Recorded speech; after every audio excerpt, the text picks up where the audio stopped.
And we are going to be talking about today getting started with HDR, what it takes to actually shoot HDR, as well as some essential steps for post-processing.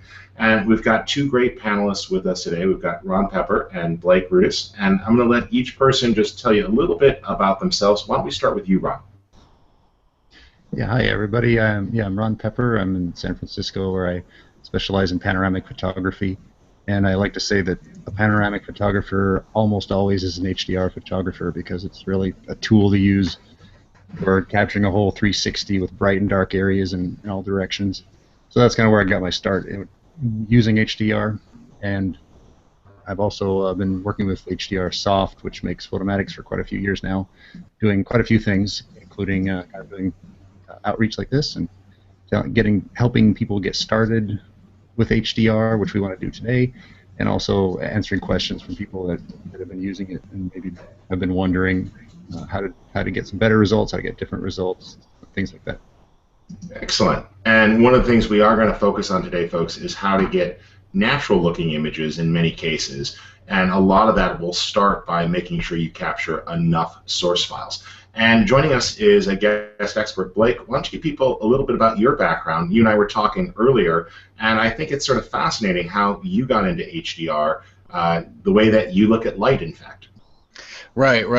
My name is Blake, and I'm an HDR addict. It's one of those things that once you get bit by that bug, especially if you're an artist by trade, it never gets out of you. And as a photographer, I was at a pretty dark place in 2010 where I was about to just give up all photography altogether, and then I discovered Photomatix and HDR, and that kind of evolved into everydayhdr.com, which is my blog where I talk about HDR, not every day, even though I do HDR every day. It's one of those things that it's about helping the everyday photographer become an HDR photographer.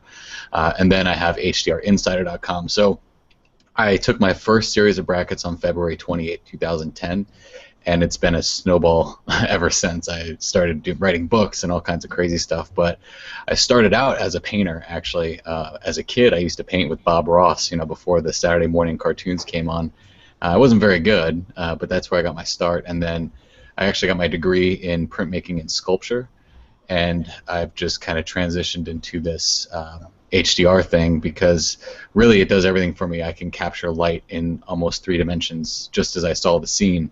And for me, my frustration with photography was that I wasn't exactly capturing what my mind's eye saw while I was on the scene. And I mean, sunsets and sunrises that I took in California were just trash until I started HDR. And I know I kind of sound like a really big HDR proponent right now, but it's just it's one of those things that, I mean, I started at one of my events with did you know that a photography experience could change your entire life? And that's essentially what HDR has done for me. So. Oh, awesome. Well, we are going to explore that process in depth today, and I'm glad that you're both here. It's awesome to see, too, that a lot of you have already been posting questions into the Q&A pod. So we're going to tackle a lot of those. That makes our job even easier. So thank you, folks, because that's going to help. But to get things started off, I've been trying to read a few of those as we go so I can make some notes. So we'll get some good Q&A later. That's usually... Yeah, absolutely. Yeah. Is that me delayed or? Yeah, you had a little bit of delay there, Ron. I'm not sure if your connection got slow or whatnot, but you can check to see if your kid suddenly fired up the Xbox or something in the house. Kids out of the house. Okay. So, well, do please ask those questions in that pod, everybody. That's awesome if you'd like to do that, because we will tackle those questions, and we'll also be drawing from those questions later the names to give away a few prizes towards the end of the podcast. I'll let Ron later tell you what those prizes are. So, but let's start off with a simple one. And what is HDR? And that is high dynamic range photography. And the short version of this is just that out of the box, the camera is not as sensitive as the human eye. And so, what your human eye can see and how it can adjust can't be replicated by normal cameras, and this has been sort of made worse by digital cameras compared to film. Ron, you do a lot of explaining of HDR as a concept. Can you just break that down in everyday terms so we don't get too deep into the scientific side of it? Yeah, I like to just describe it as the fact that when you point your camera at a scene, a lot of times you're deciding which areas are going to be overexposed, which areas are going to be underexposed, because it's pretty common that you're in a situation where there is too bright and too dark. So the dynamic range is just the difference between how bright the brightest part is and how dark the darkest part is. And many times you're making a decision in your exposure. A lot of times that's good. You want shadows in your images, of course, and that's photography. But other times you get into a situation where you want to show details that are in the shadows, say. So you've exposed properly to capture the brightest parts, but that means the darkest parts can't be captured in the same image. So if you do have need for that, and a good example that I always like to use is stuff that I do is interior photos where the inside is pretty dark, even though your eyes don't perceive it as that dark. But it's pretty dark compared to the outside. And a camera can't capture that bright window, for example. So the solution, one great solution with HDR solution, is to take bracketed photos. So you're taking multiple images at different shutter speeds. And for the person that asked, should I change the aperture? The answer is no. Keep the aperture the same, ISO the same too, and vary your shutter speed to capture that whole dynamic range. Then the software helps you to put it together. Very cool. Very cool. And so down that path, and Blake, you know, you mentioned earlier and hinted at it that you're a painter. When you look at light, you've studied the zone system by Ansel Adams and have also worked up some of your own zones. Can you explain this idea of how, looking at a scene, you can sort of decide how much information is there? Because this is going to lead us to the next question after this, which has popped up a bunch, which is how many shots do I actually need? But just focus on the zone system for a second and how you actually look at a scene and evaluate it to decide what's needed. Right, yeah, that's a great question because, you know, the way for us has been paved by Ansel Adams many years ago, long before I was even a thought with the zone systems. And basically what that is that your camera will meter for zone 5. So if you have spot metering set and you select a certain point and you meter for it, then it's metering that for zone 5, which essentially is going to be like your middle grays. So a lot of people get really frustrated with their photography because they go to take a picture of this gorgeous scene, but when they take the picture, either the foreground is right or the background is right. And it's that glorious sunset on the beach where you've got the beautiful rock cliffs, but then when you take the shot, you either get the clouds or you get the foreground. And that's kind of how the zone system plays in, because zone 5 is what you're metering for. So that's what you're telling your camera, hey, make that the middle tone. So if you point that at the sky, then that's going to make the sky pretty much your exposed part, or if you point at the foreground, it makes your foreground the exposed part. So really, when you assess a scene, the brightest point in a scene is going to be zone 10. And naturally, there are highlight blowouts. A lot of times people will shy away from the whole blowout thing. But if you look at the sun is a zone 10. It's actually probably what Ansel would call beyond zone 10. It's in zone 11 or 12. And then zone 5 is 0. Or zone 0 is black. So essentially, what you have there is the spectrum of 0 to 255, just like you have in your computer. So when I'm on the scene, I'm looking at that scene and I'm saying, okay, that darkest point over there is going to be zone 0, that brightest point over there is going to be zone 10, and then what I meter for in between. But that gives me the leeway to edit later. So I'm already thinking about my post-processing steps while I'm on the scene, interpreting the old, I guess we'll call it the antiquated zone system where you're doing it in the camera versus the new zone system where you're doing it in the Photoshop, for instance. So it really becomes an assessment of the entire scene. You know, as a photographer, we get caught up on a focal point. But as a painter, if you look at some of the greats like Van Goghs and Monets, they were on the scene. So being a painter has kind of helped me pave my way as a photographer to look at the scene as a whole rather than just the focal point that I'm getting headstrong on. So I can kind of, many times, the focal point for me is the entire scene. And that's what I want to communicate to the viewer. So it becomes a communication thing between the photographer and the viewer and how you choose to communicate that. And obviously, if you go through 500px and look at some of the glorious images there, you know that some people are better communicators than others. But yeah, that's pretty much how I started as a painter and use that painting mentality with the zone systems in my photography. Very cool. I can show a visual version of that if Sure. I can share my screen. Go ahead and share your screen, Ron. And while you're getting that ready, I'm just going to respond to one of the simple questions that popped up, which is, we're about to talk about what the cameras capture here and how this works. And one of the questions that popped in from Mary was this idea that, well, if why should I use software if I could do this in camera? And what I'm going to say is that it's the same reason why you probably shoot RAW versus JPEG in camera, because let's face it, show me a human brain that you can buy for $2,500 that makes the right decision. It's not that you can't do some of these things in camera, it's that it's very difficult to make changes if it gets it wrong. And you are going to be able to make more changes and have more flexibility after the fact. Now, I'll sometimes take out my phone and use HDR as a tool to get better pictures on a phone, or I'll occasionally fire up my Olympus or my Panasonic and shoot a non-bracketed HDR just because I want to pre-visualize, is HDR going to help the scene? But I know that by getting the source material and taking the time later, I'm going to pull this off. And for me, a lot of times, since I do landscapes and nature and product photography, it's critically important that I get it right. Now, Ron, I believe you have an example that's an outdoor or a real estate example that shows the dynamic range? Yeah, I just grabbed one with a really wide dynamic range, but I wanted to add to what you said about that phones or cameras that have built-in HDR.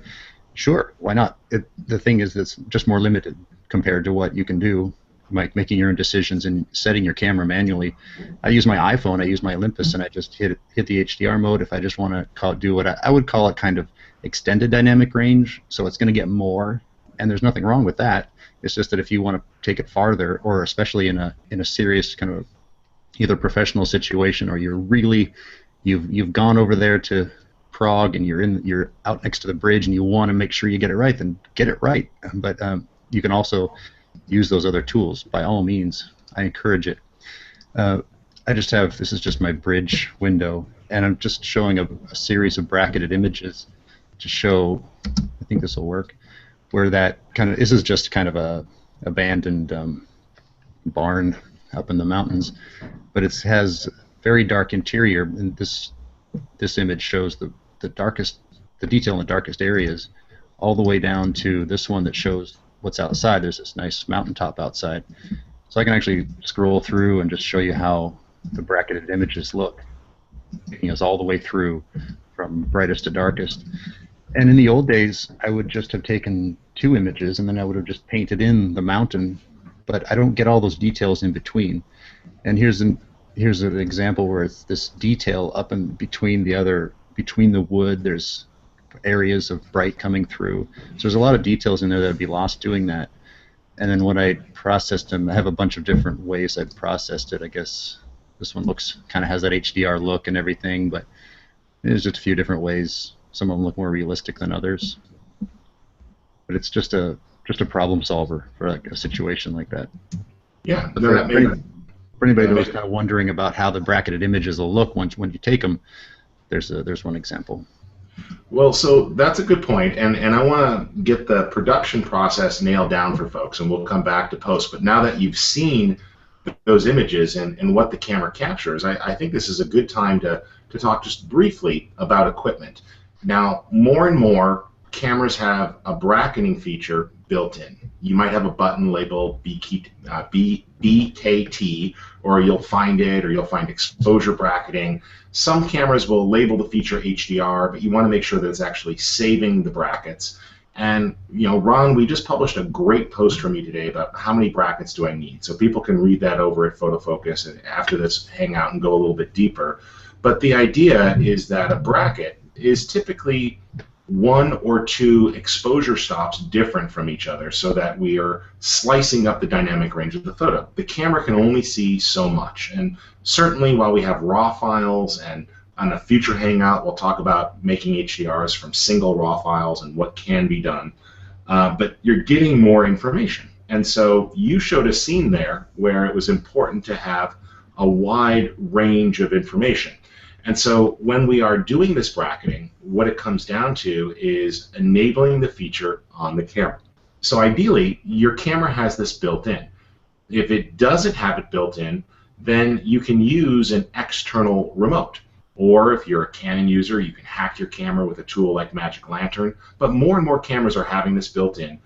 pretty much every mirrorless camera I've picked up thrives on this. You mentioned you were shooting with an Olympus, Ron. I love mirrorless too, because without the flap having to go up and down on the DSLR, it just goes right through. Right. You know, I was shooting some incredible handheld HDRs over in the Bend area of Portland last week, just pointing up into the trees and hand-holding shots and getting wonderful results that I loved.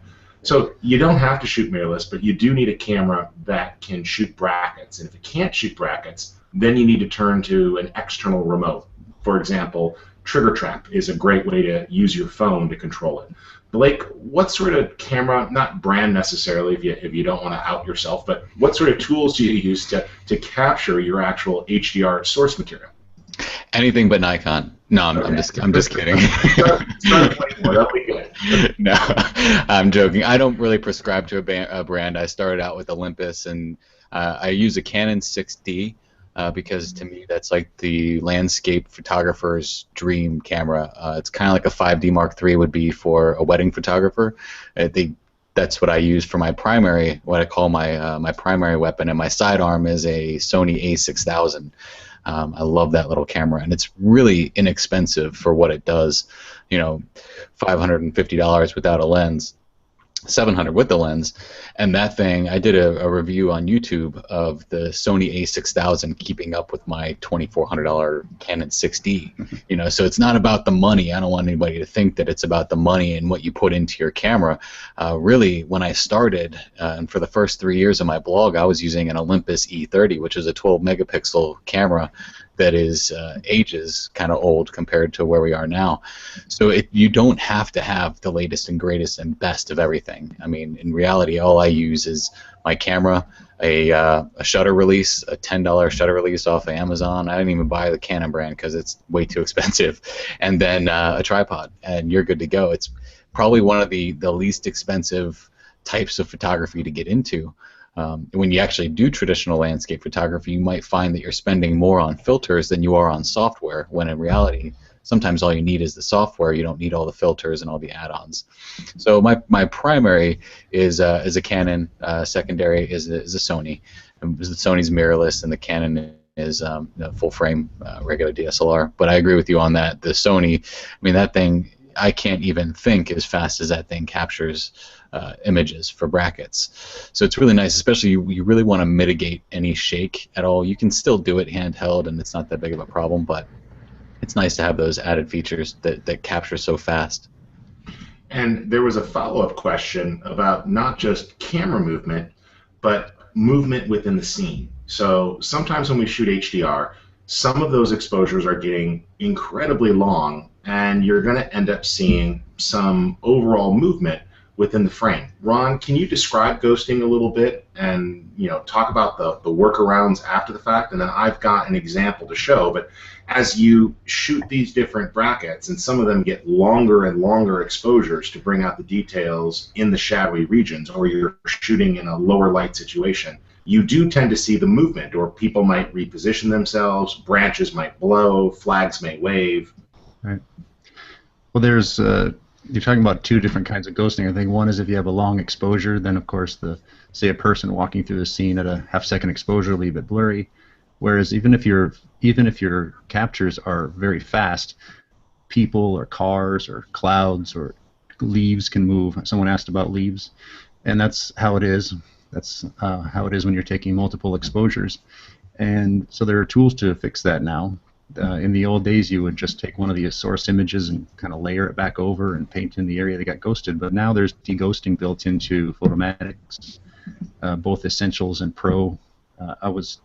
In this talk, I was going to kind of talk mostly about Photomatix Essentials because we're talking about getting started in HDR, and it's the simpler version intended for people who are getting started. So it has deghosting built in, and you basically can just choose a strength of deghosting. So if there's a lot of movement, then you'll choose stronger, and less movement, you'll choose less. But those things are usually taken care of automatically within the software now. So what I would just recommend is that you use it when it's needed only, because in order to deghost, you're using one of the source images instead of all of them. So you're not you want to use it only when it's necessary, because you might create problems that you wouldn't otherwise have had if you try to apply it when it's not needed. So that's just, keep it really simple. I would just say if you have that situation, go ahead and choose a medium or strong deghosting for leaves, or if it's a lot of cars in the scene, then again you can try a couple different settings, and we'll show a little bit about that coming up here. Yeah, and I pulled an example really quick to do that. Let me just share it so people can see at home what we're talking about, so this is clear. Can you guys see my screen? Yes. Yes. Okay. So this is an example of, there was movement. I was actually handheld shooting, and you'll notice that certain parts rock solid. Even though it was handheld, it compensated for just about everything. Your tools, whether you're using Lightroom or Photomatix, will do some alignment for you, and it'll look for dominant objects and hard edges and try to compensate for that, which is fine. But you can see here that these really fine nets, it was a 20-mile-an-hour wind day, they were blowing like crazy. And so, as we take a look at this, we have the ability to say which photo is the base, and if we do automatic deghosting, it'll try to analyze those areas and pull that out. But one of the things that I love about Photomatix Pro, if I need it, is that I could actually be extremely specific and mark out the areas that I want to go after for deghosting, and mark that as a section and fix just a specific area, very targeted. And that's not something that you actually have in Lightroom, which is one of the things that I'm less happy about its deghosting methods. You just have a low, medium, high, which is sort of a Goldilocks approach, which, as we know, never really works out in the end. But the deghosting, whether you're using an automatic or other things like that, it's the same idea. So this is going to give you that ability to sort of pull it out. So that selective deghosting is really great, because you have, say for example, you have in a whole scene the only thing moving around is, say, a flag in the wind.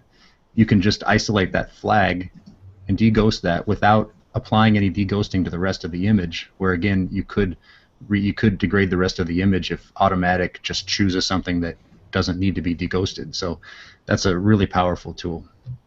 Yeah, and funny you mentioned the flag. If we get to it later, I'll pull an example out. I have a flag on a boat. Everything else was perfect in there. Well, the other challenge that comes up with the shooting side is we've had a lot of people asking about noise. So, I guess the easiest way of explaining this, and then I'd love to hear each of your strategies on this. Ron, you personally changed my post-production workflow, is that noise is in every image. There's grain, there's noise, and as photographers, we keep pushing the ISO settings on our camera, and when you merge 5 photos together, you have 5 times the noise, and so it starts to combine. Who wants to go first and share some strategies for making sure that their HDRs don't get too noisy? Looks like Ron's raising his hand. Me. This is one of those subjects that I like and I talk about a lot. So it's what you said is not 100% right, because That's fine. when you combine images into the 32-bit, which is the first step in HDR, and it's usually hidden, nobody knows it's happening. It doesn't necessarily use all of the images in the dark, noisy areas. So if you really do, that brings me to the #1 tip for avoiding noise, is make sure that in your brackets that you do expose in the brighter images, you get good exposure for the shadows in the brightest one. So really make sure that you expose really well for the darkest area. Spot meter if you have to, test shots if you have to, but get the dark areas really well exposed, and the reason is just that noise is much more pronounced in dark areas and underexposed areas. So that's the main way to avoid it, after you've set as low an ISO as you can. Now, if you're hand holding or something, you might have a higher ISO. That always happens. So get a good exposure first. Second, noise reduction, and that usually is best done in raw processing, or you can do it in the case of Photomatix, you can do it in there as well. I like to do it if I have a noisy image. That's one reason that I would first process my raw to a TIFF in DxO or ACR or whatever really high-end raw converter, because you'll take away a great deal of the noise at that stage. And let me just clarify really quickly, Ron. ACR is just Adobe Camera Raw. So those of you who are using Photoshop or Bridge or even Lightroom for that matter. It's perfectly normal. You have that. You know, Yeah. you can export TIFF images, or when you export from Lightroom to Photomatix, it will send over high quality TIFFs, right, Ron? Yeah, that's one reason I like using the Photomatix plugin in Lightroom, is that it actually, what it does is first calls Adobe Camera Raw to convert the raw, and that's one of the biggest reasons to use that software, is the raw conversion is fantastic. So it calls on it to convert it from raw to TIFF, and then it combines those TIFFs in Photomatix Pro. It all happens kind of behind the scenes for you. So it's one of my favorite ways to probably my favorite way to work with HDR, but I'm a Lightroom user, and you don't have to use that. So it does that for you, and and as long as you apply noise reduction in Develop, and then it goes to Photomatix with those nice, clean, denoised images. And the whole reason we're talking about all this is that when you're tone mapping, it's the main tone mapping method is even called in Photomatix, is called Details Enhancer, and it enhances all the details, including noise if it's there. So that's why you want to reduce it greatly, get rid of it as much as you can prior to that step. Then it won't get enhanced along with the details you want. Kenneth asked as well, like after he's done this noise reduction before he hands off, he also sometimes does noise after the fact. Blake, how about you? How do you handle noise? It sounds like Ron's saying get rid of as much of it as possible during the acquisition stage, but do you have any tricks? I just turn the volume down if it gets too loud. There you go. No, I had to throw some lightness there to the technical stuff. Thanks. I don't really shed too much fear on noise. I know that there's, because I think I come from an analog world. I started shooting in 1999 with film, and with film you actually wanted the beauty of the film grain. So when you printed your photos, there was something elegant about a nice film grain. And now we're so obsessed with smoothness and no noise, but in reality what photography actually evolved from was the beauty of the noise, or I guess the traditional, if you want to even call it a pixel, it's kind of what it looked like on the paper. If you looked at photographic paper after you printed it, it was a series of dots that if you looked at it under a loupe, you could really see a series of like almost like pixelated dots that created your image. So I don't get too headstrong about noise. I do keep it in my mind, especially if I'm shooting ISOs, especially on the 60. The 60 is pretty powerful, so I can usually push my ISO to about 1,000 without having to worry too much about noise being an issue. But my process has kind of, I wouldn't call it a lazy process. I just drag and drop my RAWs right into Photomatix. I process them in Photomatix, don't worry about noise in Photomatix, and I worry about noise later. And my primary concern is not noise in general, it's color noise. Color noise to me is something that I cannot stand. It's almost as bad as chromatic aberration, because coming from the film world, you didn't really have to worry about color noise, because it was all pretty much, well, when I did black and white processing, it was just black and white dots. So I definitely do reduce the color noise, and if I do reduce the noise, sometimes I want that noise to be in those detailed areas, but I don't want the noise to be in my, say, highlights or shadows. So I actually do noise reduction in Photoshop and use blend if options to protect the midtones from any noise reduction and only reduce the noise really in your blacks and your whites. I also do something very similar with sharpening, where I really only sharpen the midtones and not sharpen, because that's the other thing, people do global sharpening. Well, if you globally sharpen an HDR image that's full of noise, you're just going to be chasing your tail all day long with these noisy shadow areas. So I reduce the noise in the shadows, and I don't typically do any sharpening in the shadows. And that's kind of more of an advanced technique than the getting started. But you know, a lot of times I wouldn't want anybody who's an absolute beginner to jump into this and say, whoa, all of this stuff is just extremely too technical for me. The only way you learn is by failure. The only way you learn in business is by failure. The only way you learn in photography is through failure. And the only way you're going to know success in your photography is through those failures. So let noise happen. Let that party just kind of happen in your photo. That way you know how to adjust it later.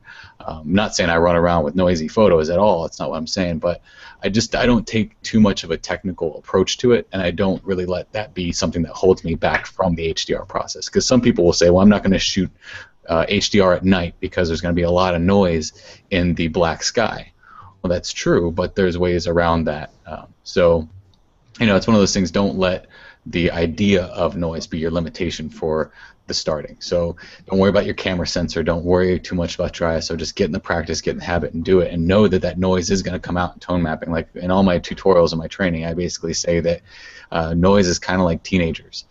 When you leave and they all get together, they have a huge party in your photograph, and that's what noise does in the tone mapping process. So just know it in the back of your head that noise will be amplified, but also know that there's a lot of ways that you can fix that.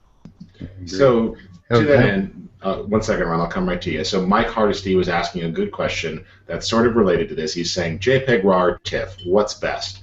And I'm going to take my stab at this. JPEG is fantastic when you're ready to publish your image to the web. Beyond that, I don't use it in my photography. It is a distribution format, not an acquisition format. The camera makes so many poor choices that I typically won't make.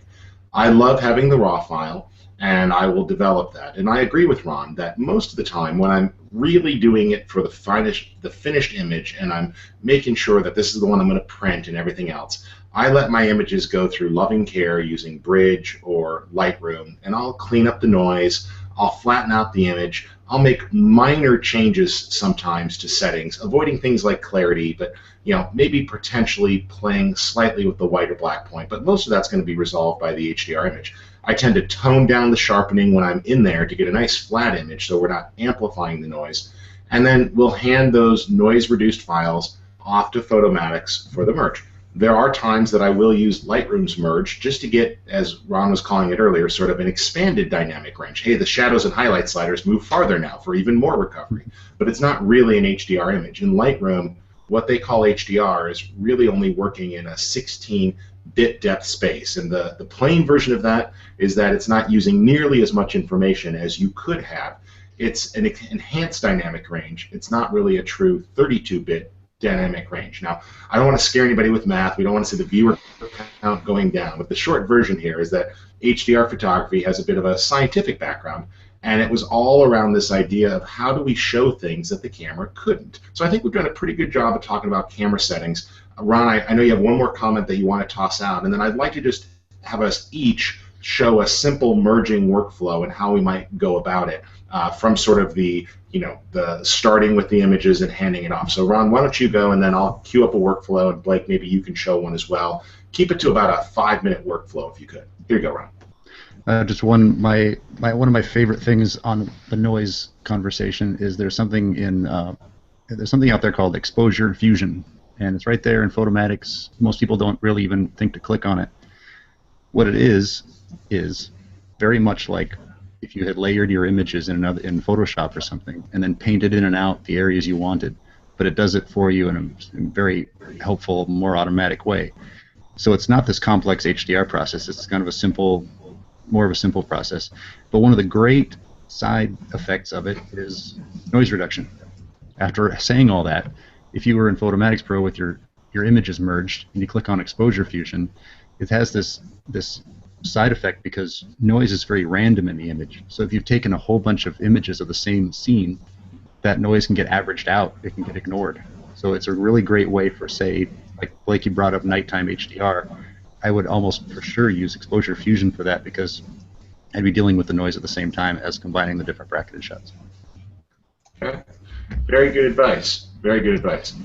All right. Well, I have one simple example queued up, and I'll just do this one here from the beginning so that you guys can sort of see what's happening. So let me share my screen really quick. I'll share my desktop, and let's just bring this live. There we go. And what I'm going to show you is a relatively simple example. And what I'm going to do is a bit of deghosting. And what I've got here is we are going to repair an area that's just a little bit tougher. So I got a couple different ones. Actually, we did deghosting. I'll just move on to a simpler one here. This is one that I like. This is a prayer wall in Japan. And you guys can see this base exposure, right? I just want to make sure I'm talking and everyone's seeing it. Yes. Okay. So this is what the camera captures on its own. This is what one exposure would do. And, some of the highlights are getting a little clipped. like some of the texture on this wood here is getting lost, and this whole area down here is boring as snot because you can't see anything back there. But as we move through the different images, you'll start to see that we can capture different exposures. And those different exposures start to show areas of the photo that we're missing. Like on this slightly overexposed image, all of a sudden you realize this prayer wall is really deep. And these overexposed images start to bring out some of the details in those shadows. So that part's fine. And what I'm going to do here is just toss these into Adobe Bridge really quick.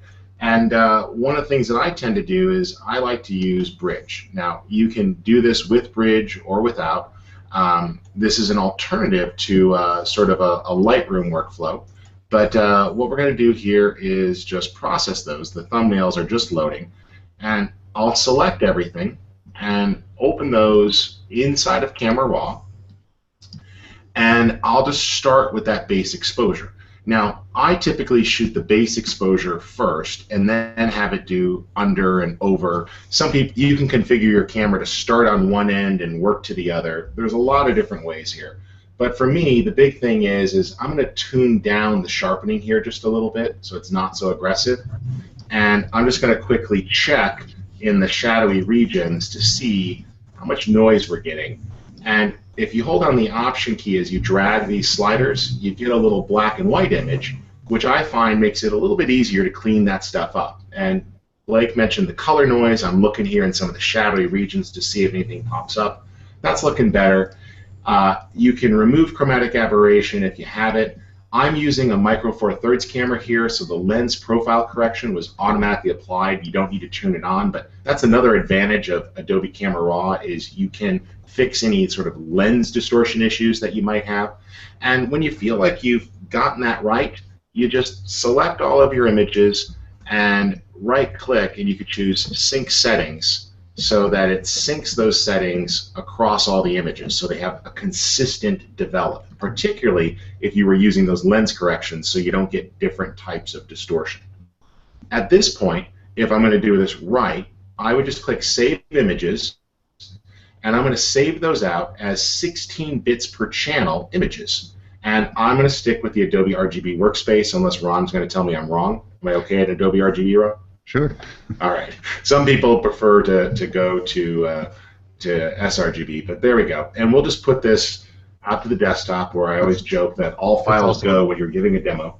I think sRGB is also a delivery setting. Yeah. You agree with me there. Yeah. So we save those out, and you see that it's running the files. So down here, it's just processing those, going, finished. And when that's all done, I could just close this and go out to those files. So there we are. I'll just jump out to my computer there. There's my desktop. And we could just do this the fast way here. I'll just grab them right from the desktop.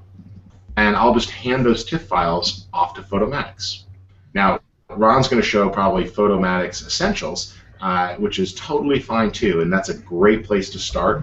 Either one will work for you. And I'm just going to merge these. And I'm saying merge these for Fusion, click OK. There they are, click OK. And these were taken on a tripod, so I don't need to do as much work to align them. And I'm not expecting any noise in this image because it was not a windy day, so I'll bypass that. I've already reduced the noise, so I could turn this off, but these options are there if you need them. And I'll click Align and Merge. And at this point, it just loads the images in, lines them up, and essentially gives you controls. And this is where, for me, the restraint has to kick in. So you have all of these different methods. We're not going to get into these today. I'm just going to show you my favorite stuff, which is I jump to the category called Realistic, and I just start to take a look here, and notice this looks just like a normal photo, except unlike the normal photo, where there was those shadowy regions down there that were totally lost, they're there. And where there was highlights that were getting clipped, they're not. So this is a fast, simple, easy way just to show the entire dynamic range.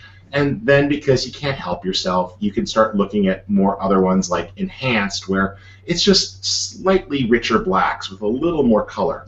And as you start to step through here, you see a wide range of mixes. And this just opens up all sorts of options. I'm also a sucker for soft for a subject like this, where I want it just a little bit dreamy. But again, those areas that are clipped are no longer clipped. The blacks are nice and tight, and the shadows that were just a complete black hole now have some detail, and that really goes a long way.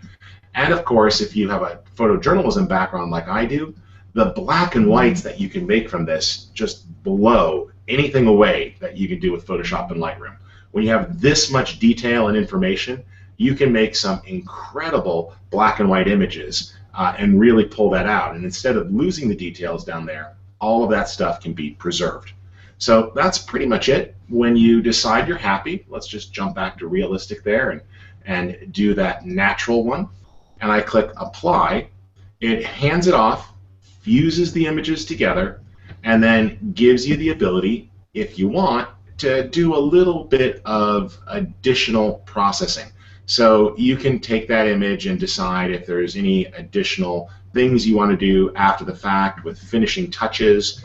And this allows you to make a simple little curves adjustment if you don't feel like going back into Photoshop at all. You know, I could pop those darks just a little bit. I can deal with any color saturation issues, like I feel like my reds are a little strong, but I want that orange to come through more. And you know, you can balance that out. And you can also sharpen. But of course, if you are coming from Photoshop or Lightroom, you can do all of that back there. And the cool thing about that plugin that Ron mentioned for Lightroom is it'll just hand it back to Lightroom, where it becomes part of your library or your collection. So there's my simple demo of why HDR can make perfectly natural looking photos that no one's going to say to you, that's an HDR. And it just shows everything that you saw with the human eye that you couldn't capture. So there you have it. Who wants to go next? I was going to say, I like that you showed the finishing touch a little bit, bringing back a little contrast and curves, because another common question is, hey, how come my result looks so soft or even out of focus? And a lot of times that's just because the tones have been brought together so much, or it's reduced in contrast so much that it worked too well. So sometimes either you can back off a little bit in the settings, or it just takes a little bit of bringing back the shadows, the blacks, or the contrast. So sometimes that's the solution there, depending on your photo. Very cool. Well, and those sort of things are there. The questions popped up multiple times. You know, why should I use this if I've already got this in Lightroom? I'm going to give the short version as somebody who is a user of both. I will use Lightroom's feature a lot of times when I'm just doing something quickly. It's so easy to shoot bracketed on my camera, quickly capture a series, and I get expanded shadows and highlights, and that's great. So if I'm working in Lightroom, I can do all of that. But if I actually thought about the scene and shot to cover the entire dynamic range, it's one of those things where the extra work is there. I'll sometimes use the Lightroom version as a quick look, and is this going to do something that I want? That's great. But the flexibility and the expanded tool set to actually do get into other styles of treatment that Lightroom can't do is one of the main reasons why I switch. But both tools work great. Photomatix is designed to work hand in hand with both Lightroom and Photoshop, so that makes it pretty easy. So hopefully that gives you the answer. Ron or Blake, who wants to show a demo on their end to sort of illustrate some of these processes? Want me to give a real basic one first, or would you like to go first? I'm pretty technical. Go ahead, Blake. You've been really quiet, man. Go ahead. Yeah. I'll go ahead and just show my screen here. How are we looking? Good? Yes. Okay, cool. So basically here I am in Bridge, and I was just out at the Tallgrass National Prairie in Kansas, and they have a root cellar from the 1800s, which is perfect for HDR. There's a couple things when people ask me, what do you HDR? And I'll say there's not a lot that I won't, except for wartime scenario. I save the women and children. I do not HDR women and children. They're just, you don't do it. So my typical process is I do a +2, 0, and -2 exposure, and I'll say that, you know, that question of how many brackets do you need, I'll pretty much do +2, -2, 0 on almost 98%. The only times I really go outside of that, I'll do maybe 7 exposures for a scene that has a lot of dynamic range in it. We're talking a sunset over the beach that expands to infinity and has a lot of depth in between. That's when I'll do like the 7 exposures, and I'll go +3, -3 with exposure compensation, pretty much pushed towards the blacks. So that's kind of an advanced thought on that. But really, what I do is I just grab these 3 exposures and drop them right into Photomatix. So I'm just going to open up Photomatix here and kind of show you how I work here. I don't do anything beforehand. I grab the raw files and I just drag them and drop them right into Photomatix, say merge for HDR processing, and just press OK. Here, I know that it's on a tripod, so I'll just leave that alone. If it was taken handheld, definitely, there is a difference. Don't choose handheld for something taken on a tripod, and don't use taken on a tripod for something handheld.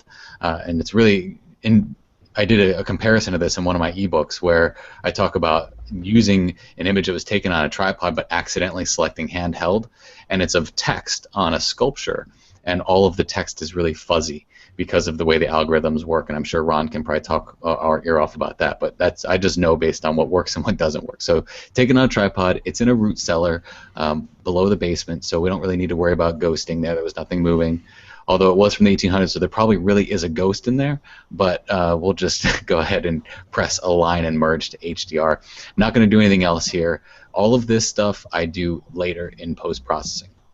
So when I go into Photomatix, my key idea here is to create what I call a low contrast image, or in layman's terms, even a 50% gray looking photograph. So I'm just going to go ahead and reset this to all the method defaults. I don't use presets. You'll see that I have presets here saved, but I only have those presets saved if I want to batch process for a scene. So I'm in here, I use Details Enhancer, I just pretty much ramp all of these up almost all the time, and you'll see how this comes into play here in a second. Micro smoothing, this is also what you're talking about is Photomatix Pro, this isn't the Essentials version. So there's quite a bit more options here with your advanced options and your show more options.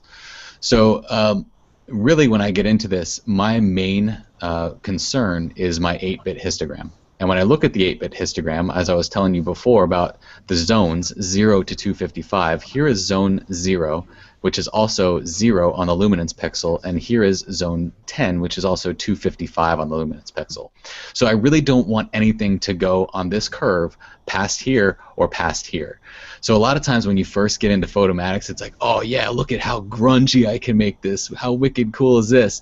Well, really, everything here that's black is now a form of ink. It's so black it is beyond the black spectrum because we've clipped off any detail that might be in here and replaced it with a black blob. So you really have to be very cautious about the technical approach that you take in Photomatix versus what you do with the artistic approach later in something like Photoshop. So really why I do this here is I get myself to just a decent white point where I'm not kind of blowing out too far over here. I definitely want a white point and I definitely want a black point, and that's about as far as I go in Photomatix. I'm actually looking for something like this, which is very different than what most people are looking for in Photomatix. I do not use Photomatix as a end-all be-all. I use it as a means to an end.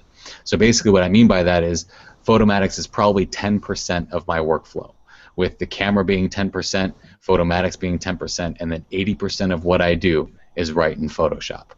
So with you were this, speaking like a true painter, by the way. Thank you. I hope it comes out.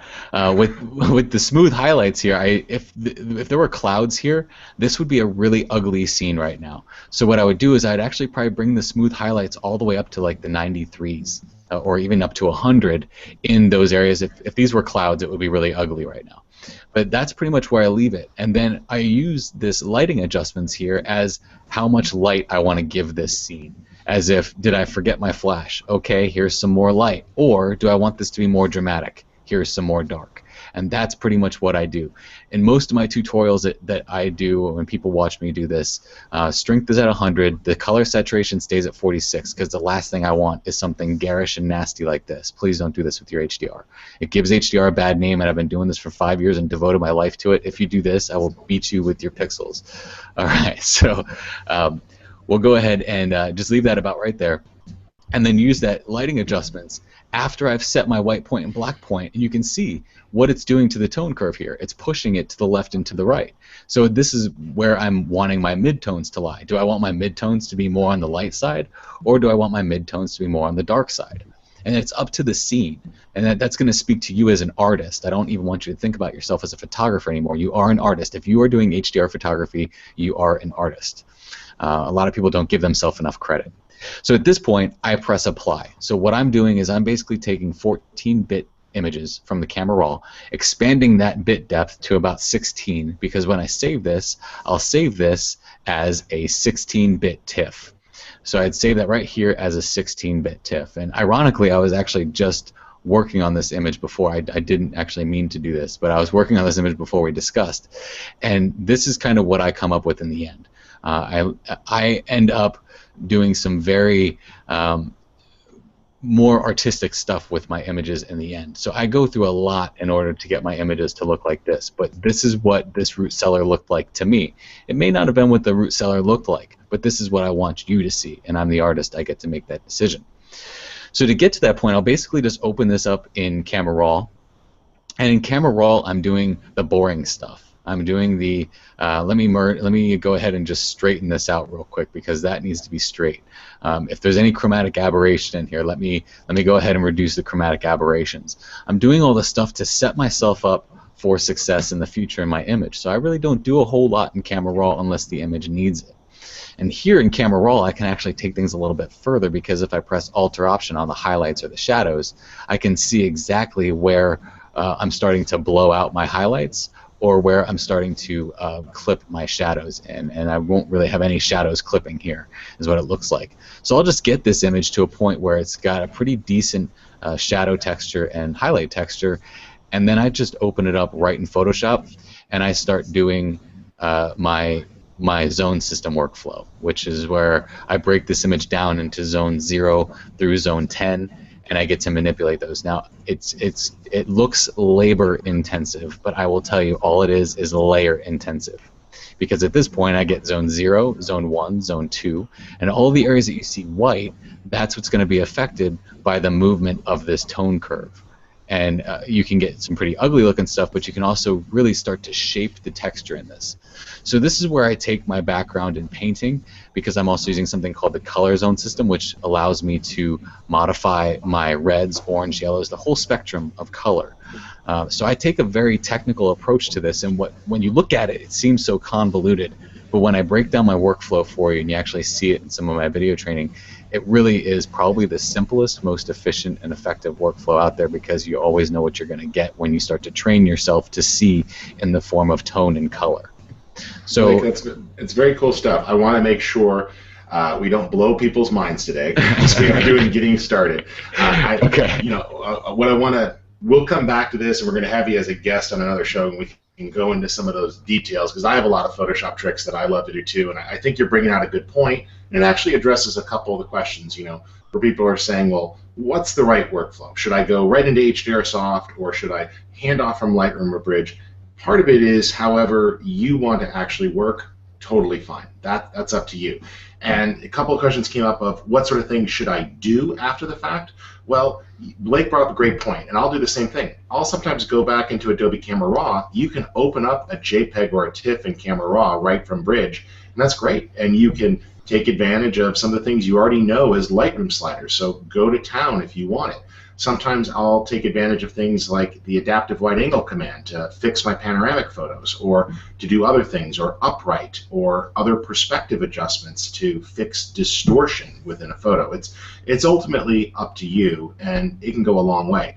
And I think Blake brought up a fantastic point there. You saw that before he started working on his own system, he had a perfectly exposed photo. It was a lovely image that showed all sorts of things there, and then as an artist, he decided to create a mood and to bring that out. And he did it very nicely. And so you can decide to take a painterly approach. You can decide to take a photographic journalist approach like I showed you. It's that flexible of a tool set.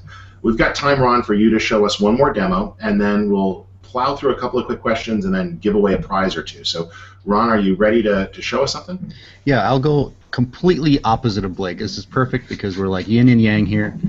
And Now, yeah, let's just leave it at that for time's sake. But let me show you the opposite. And I'm going to take some bracketed photos that I literally took just walking around, and I turned it into using HDR, just mostly for fun, not something that's going to win any awards or anything. But I have this. There we go. Sharing now. Just walking along the streets of New York, saw kind of a cool alleyway. So I just, with my camera that I had in my hand, I just kind of pointed it up and handheld some bracketed photos. And this is a single one of the images. This is the so-called zero exposure. But there's a lot of great detail in the alley, so I just went ahead and bracketed it. I don't know if you can tell this on the screen share, but you can see that they don't exactly line up as I just scroll through them. You had coffee that morning. Oh no, I'm just not that steady. But notice as a tip for HDR photographers, he didn't refer to himself as unstable. I have a relatively steady hand. I turned out the one time I ever tried, I'm a pretty good marksman, so I am pretty steady. But the point is, you don't have to be terribly steady as long as you're not moving your body around and moving the camera around, swinging it much. The alignment in the software is going to take care of it these days. It's been around for a few years now, and it's been developed, and the handheld version is supposed to work virtually all the time. So just moving along a little bit quickly here, I just opened up Photomatix Essentials. This is the version it's intended for people new to this, and there's even some tutorial information here on the left if you are just getting started as well. I'm just going to click Browse and choose my images. Now, Photomatix Essentials takes a maximum of 5 images. I think we're seeing just your bridge. Check what you're sharing, Ron. We're still just seeing the bridge window. Oh. So click on the screen share button and maybe share your desktop. Alrighty.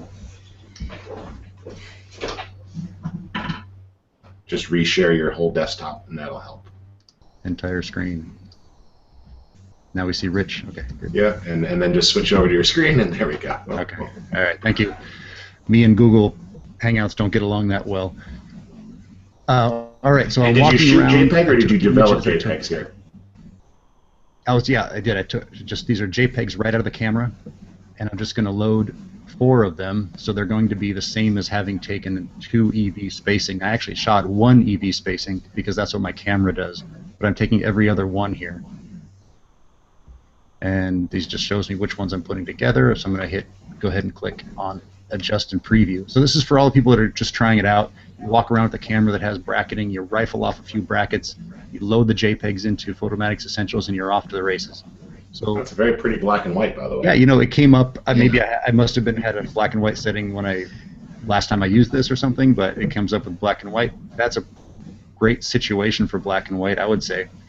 You say it's not going to win any awards. I think that's a pretty great photo, Ron. Well, I'm a photographer. Good job. Good job. I'll enter it in a contest, since Blake said so. So you can play. This is a good time because I'm partially in agreement with Blake where I don't really use presets very much, but I do like to use them as an example of what is possible and just to kind of try things out, especially when you're starting out. It's just to get yourself close to something that you like. So this is a default details enhancer setting, and you have these presets on the left, but you have the preset thumbnails on the right that gives you a better idea. And you can go through and just see what these preset values will give you, all the way from kind of natural things, and now we're getting down here into those these painterly ones that get more and more grungy. That's the way they're organized in here. So you can really get an idea of about where you want to go. I've never really processed this set of images similar to this, so let's try that. This is actually using an exposure fusion settings. It shows the name of the type of the method that you're using over here by the settings, and we can just goof around with brightnesses and contrast and turn down. So there's one way to do it. I like this balanced reset. It's kind of new. It's a little too dark for me right now, but just make some minor adjustments to what it comes up with. So you can get right out of the camera, boom, put them together. Let's go ahead and be happy with those settings for the moment and hit finish and save. And now it'll go through and do the real work. Do you want to reduce noise? No, because noise reduction was done in camera. And it also takes a while. That's one reason to skip noise reduction if you don't need it, is it takes time. So now it's going to go through and take the full-size images, because what we were looking at up until now was just preview images, and it's just going to merge them and apply this settings that we chose there. And we'll see our finished one here in a second. There we go. And much like what Rich showed us before, you have a chance to add back a little bit of contrast if you wish. We'll add some mild contrast. I think that mild contrast did a good job, actually. I like the dark fire escapes there. And now all you do is save your image. So now you have, if you want, you have your New York vacation photo to show off just like that. Just took a couple minutes. Very cool. Very cool. Well done, Ron. And we're going to start to wrap things up here today. We've got a couple of questions in the pod that I'm going to take a stab at quick answering, and Blake and Ron, if you got anything you want to throw out there. We are going to do a drawing. Ron, what do you have for us to give away today? It's called Photomatix Pro Plus is the bundle. So basically it's a license for the things that HDRSoft makes. Photomatix Pro, Essentials, any plugins you want to use. Okay, very cool, very cool. And if you want to run with the basic version, you can do that as well. So you can run Essentials, or you can run Pro, and they are fully compatible, or both. So good. Well, there was a handful of questions that came up, and I'm just going to take some quick stabs at these. And again, Blake, Ron, if you have any strong opinions, jump in. Can I process HDR completely in Lightroom? Yes, except it's not truly HDR. It's a 16-bit workflow, so it's a increased dynamic range, not really a full HDR dynamic range. So instead of working in 12 or 10 bits like a lot of cameras, Blake's camera does 14 bits, you're getting 16. And those little extra bits do help. It does give you more information, and a lot of times when I'm doing panoramics with HDR, I might take that approach. But there's many different workflows, and on these Hangouts we're going to explore different ones, and we'll probably do a shootout at some point so you can see the differences between them. But I'm a believer of having multiple tools to get the job done. Ryan asked about some good websites, and 500 Pixels came up earlier. Blake, you mentioned you have Everyday HDR. Can people post images there, or do you have any critiques? On Everyday HDR, it's basically just free stuff, but then there's HDRinsider.com, which is where I go into a lot more detail with the premium stuff, and I also do critiques on images every month on HDRinsider.com. So HDR Insider is going to be the, I like to call them the most dangerously inspiring community on the web, but I'm kind of biased. So they're all a bunch of great people. We have a good Facebook group and a bunch of other things. So yeah.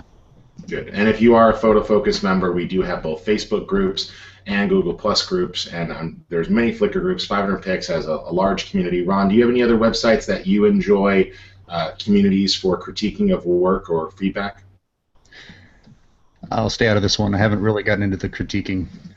I guess the only one that I've kind of been considering lately is, but this is a paid service, is the Arcanum, which I know they have quite a few really HDR-oriented people there, and I mean, it was started by, or partly anyway, by Trey Ratcliffe, the kind of the king of HDR himself. So I know that they do some of that, but I know that's a service that's paid for. But I've just been considering getting involved with them, so they're on my mind. Yeah, I'm a master in the Arcanum too, so if you need any other advice on that, let me know. Cool.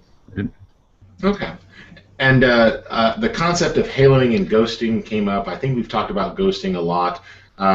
Ron, give us the short answer, and we'll tackle common problems with HDR on a future Hangout. We're going to talk about ghosting in depth. We're going to talk about halos. We'll do noise busting. You know, we're going to, on one of our next Hangouts coming up, we'll dig in next month and tackle some tougher issues, and also have guests who show some of their secrets. But Ron, what's the short answer of what causes these halos, and how do we avoid these? Well, haloing, I mean, I see them in regular photos as well. You see them around, but my main thing is it shouldn't be an issue anymore. Halos should be something that get taken care of, number one, by capturing the dynamic range well. Secondly, there's a tool in Photomatix Pro that's specific, I think partially specifically for that. Doesn't make any sense, but it helps with that. And it's called Smooth Highlights. There's a slider called Smooth Highlights. Move it up, and that should usually take care of any halos if they're still there. And also, just when you push the settings generally kind of too far, so to speak, and overdo it, then that's when halos come out. So you can back off strength. If you like the higher some of the higher settings, but you want to back off the halos, you can back off strength, but you can add the smooth highlights. So it shouldn't be a big problem anymore, and when I get questions about that, I love that because I get a chance to say smooth highlights, smooth highlights, smooth highlights. Take care of it. There we go. And yes, this this Hangout is being recorded, so you'll be able to watch it later. It'll be embedded on the page where you signed up, as well as over on Photofocus, and you can tweet it, and we'll share it. So if you missed any of this, or you wanted to watch the most incredible techniques Blake was showing, starting to go in depth, you could of course also head over to his website, HDR Insider, and take a look and see some of those things that he's digging in.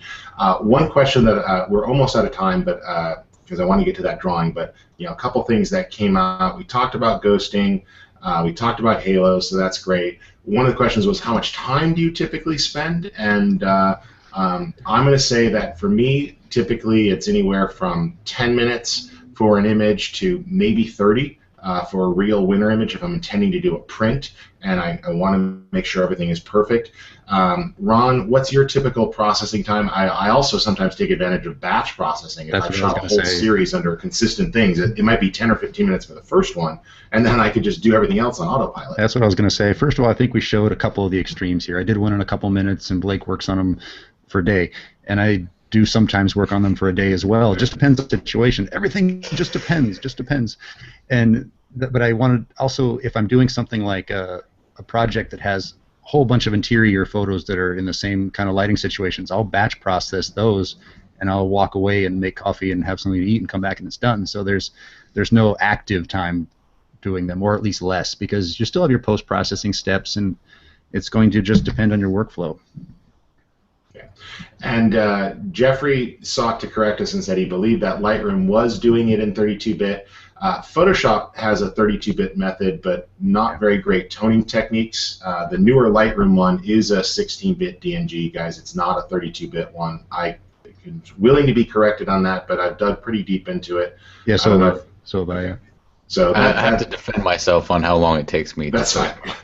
Before you created all these actions in automation, you probably spent a day. Now that you've refined it, you've got it streamlined, right?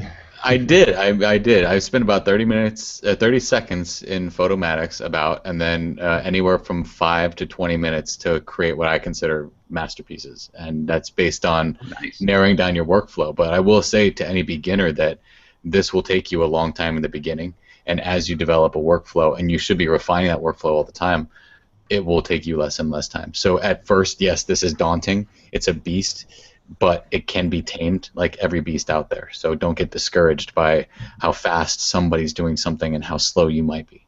I'm going to have to take more of Blake's education videos. I've only watched one so far. Very good. I just don't have time, but I'm going to need to take more of those because I want to get better at the stuff you're good at.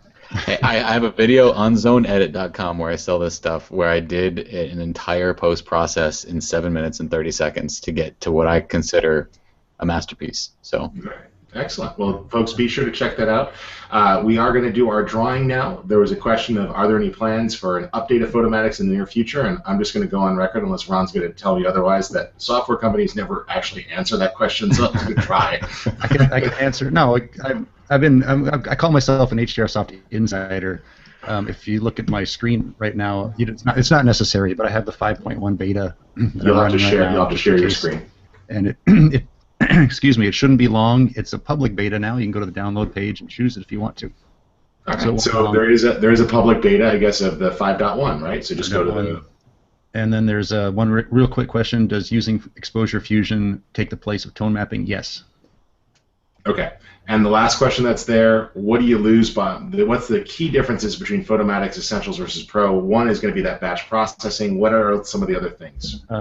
This answers someone else's question. That was: is the selective deghosting only in Pro? The answer is yes. So you lose that in Essentials.